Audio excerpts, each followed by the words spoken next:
સાહેબ માટે જોરદાર તાળીઓનો ગડગડાટ થઈ ગયો વીર. બીજી એક વાત મારે તમને કહેવી છે, રાજુભાઈએ યાદ કરાવી તો પહેલા તો રાજુભાઈ માટે જોરદાર તાળીઓ થઈ જવી જોઈએ. કોમનવેલ્થ ગેમ સ્કોટલેન્ડ ગ્લાસમાં યોજાઈ ગયો. 39 મેડલ આપણે જીતીને આવ્યા. ભારતના કેટલા મેડલો મળ્યા મિત્રો? 39.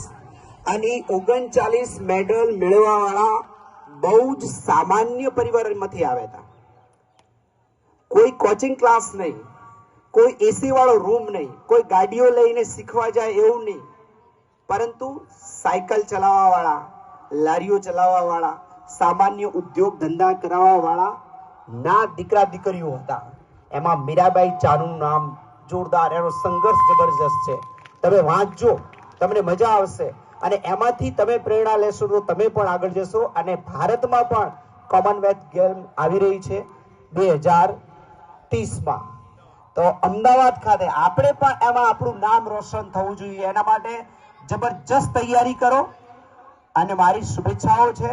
સાથે સાથે બીજી તમને એક વાત કરું, આપણા ત્યાં સ્પોર્ટ્સ કોમ્પ્લેક્સ બન્યું છે સરકાર દ્વારા. અહીંયા હોકીના પણ, hockey, skating, volleyball, athletic, gymnastic બધી જ ગેમો છે. એનો તમે મહત્તમ લાભ લો અને તમારામાં રહેલી જે શક્તિ છે, સ્કિલ છે, એને ડેવલપ કરો.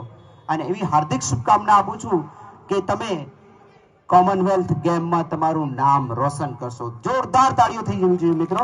ત્યારબાદ હું આજના મુખ્ય અતિથિ મહેમાન શ્રી ગીતાબેનને આમંત્રિત કરું છું કે પ્રેરક ઉદ્બોધન